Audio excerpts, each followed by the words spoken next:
Good morning, Daily Bible Time. Dominic Steele, Tuesday morning, and back after a 4-day break. Tuesday morning, back to work, 4 days away from Daily Bible Time. Just a quick recap of my Easter weekend. I was up early on Friday morning putting final touches to my Good Friday address. Then we were at Village Church for Good Friday, remembering the death of Jesus. We had a creative reflections evening on Friday night. That went really well. That was a terrific night. Saturday, I was preparing for Easter Sunday. Easter Sunday, we had gatherings celebrating the resurrection in the morning and in the evening.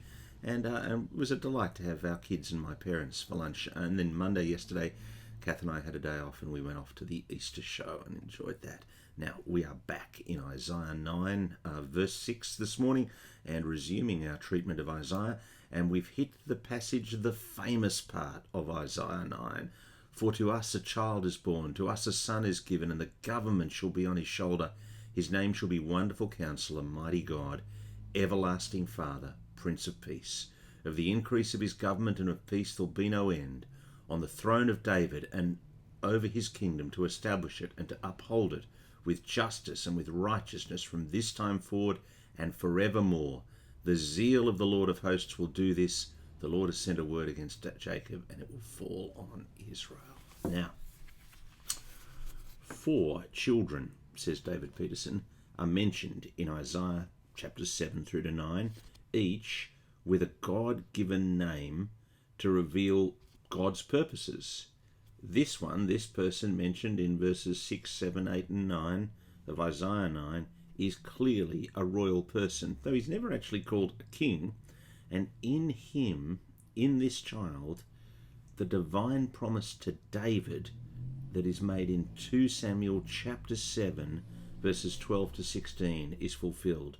So let me remind you of 2 Samuel chapter 7, 12 to 16. When your days are fulfilled and you lie down with your fathers, I'll raise up your offspring after you, who shall come from your body, and I'll establish his kingdom. He shall build a house for my name, and I'll establish the throne of his kingdom forever. I will be to him a father, and he shall be to me a son. When he commits iniquity, I will discipline him with the rod of men, with the stripes of the sons of men. But my steadfast love will not depart from him, as I took it from Saul, whom I put away before you. And your house and your kingdom shall be made sure forever before me. Your throne shall be established forever. Now, David Peterson says that the coming ruler is to be a son for David, and in a sense a son for all Israel. But because of God's promise to David, he's also a son to God. That's 2 Samuel 7 verse 14. He's truly human. We see that in Isaiah 9, 6.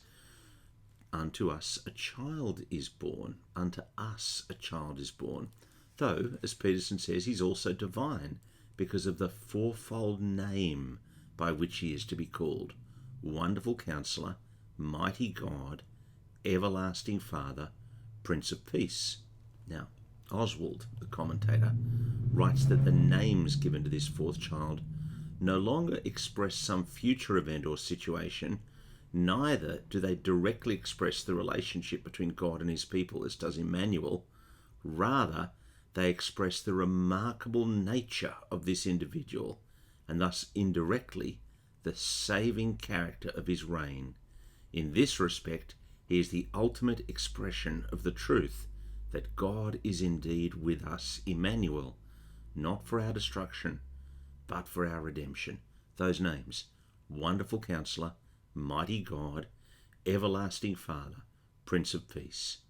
Tomorrow on Daily Bible Time, we're going to go through those names and just think through the significance of each one in terms of understanding this person predicted in Isaiah chapter 9. Thanks for being with us on Daily Bible Time this morning. Look forward to your company tomorrow morning. God bless.